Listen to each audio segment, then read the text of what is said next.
If there was one thing I knew I was always going to be for the rest of my life, that was a black man. And by the looks of it, shoot, I might have been right. But not just any black man. I mean, I was going to be the epitome of a 1960s black man. At least that's what my father always used to say. I mean, there was just something about the way a black man carried himself in the 1960s that really just stood out to him. The way they were so eager to lead, fight, and protect. I mean, for hundreds of years, the strength of America lived on the backs of black men that supported their black women, that supported their black children. And shit, I'm starting to sound just like him. Like an activist or preacher or something. You see, my father, he taught me everything I needed to know. He was my hero. And honestly, I never took into consideration that one day I may have to lay his cape to rest.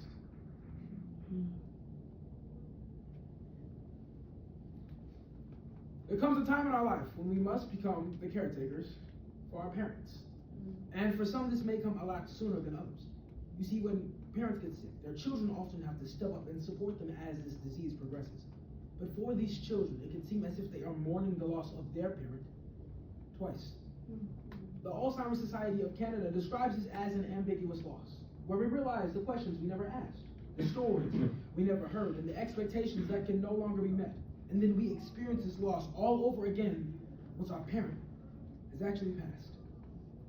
This story follows the character who experiences this type of loss, very similar to my own, ultimately stating that time has never been and will never be guaranteed.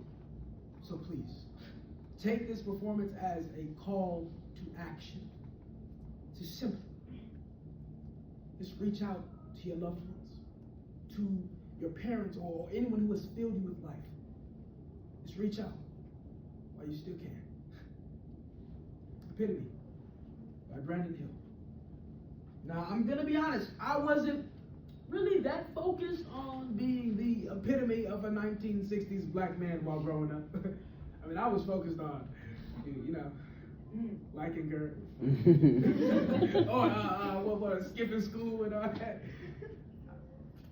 Just making dumb decisions. But my father, he dismissed all the stupid things I said and the dumb things I did. But he knew I was young and that I would eventually grow out of it. I just don't know if I grew out of it in time. But, you know, there was a point in time where I said I was going to make sure my father knew exactly how important he was to me. So I had gotten home a couple months before my high school graduation, and I had a fixed mindset. I said I was going to learn at school and at home. So I get home and I pass the mantle where my mother's ashes lay. I blow her a kiss as I do every single day. And I look and I see my father just hanging out on the couch watching TV. So I yell out, "Hey, Pop!" But he does not say anything back. That's okay. Because I run upstairs and I do all of my homework. And I don't come out the entire night. Because I want him to realize how serious I'm taking this. The next morning, I late for school, so I throw on my clothes, run downstairs, I pass the mantle where my mother's ashes lay. And I look and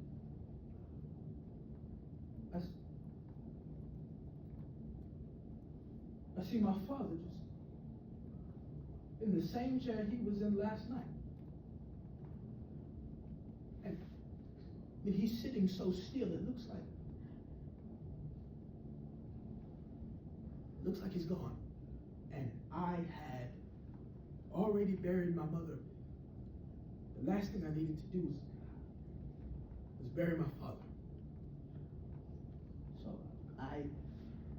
I eventually kind of walk up to him and wave my hand over his face to see if, no, he's good.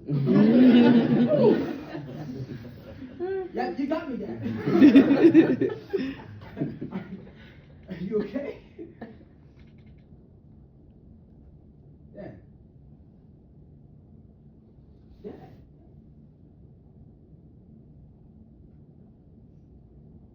And that's when he just looked at me with like this face of pure desperation. And all he said was,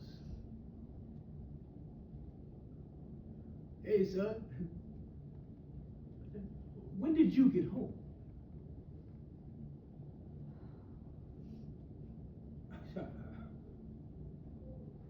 So, I mean, right there, I knew something had to be wrong. So I took him to the family doctor. They took a couple blood tests and they took a neurologist to actually come to me and tell me that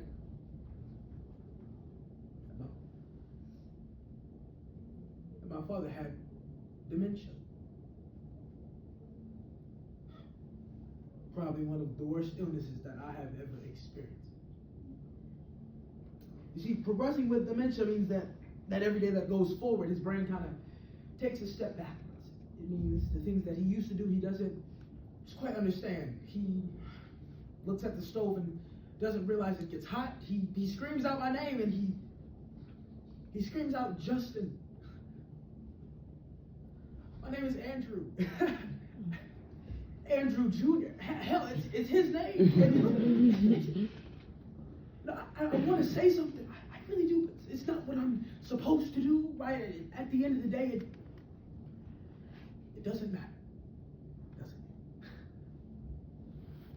See, the stages of dementia, they get real ugly because first he would just sit there and watch TV for hours on end, and then he would just start to stumble over his words. And I'm trying to read these books that are telling me the stages before they're happening, but the stages are moving faster than my eyes can read, and next thing I know,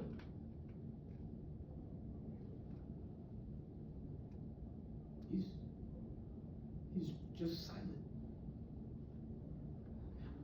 I mean, my father, the epitome of a 1960s black man, went from washing his car in the driveway every Sunday morning to now just sitting across from me with his stack of coloring books.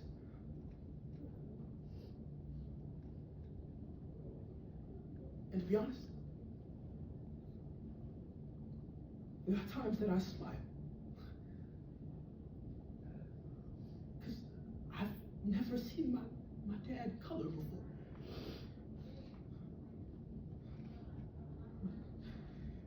There are times that I cry too, man. I cry for the father that I lost, even though he's sitting right across from me.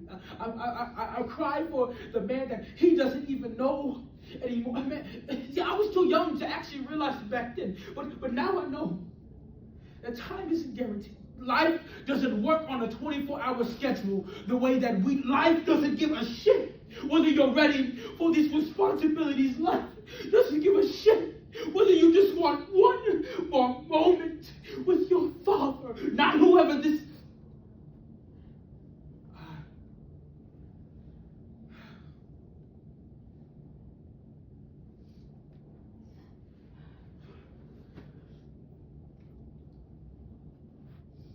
The final stage of dementia. My father loses all connection with the rest of his brain, and now his mind and soul, they get to rest. So now every day before work, I pass by the mantle where my mother's ashes lay. And right next to hers are my father's ashes. And I let him know that I have become the epitome of a 1960s black man, Dad. I did it. I became exactly who he wanted me to be.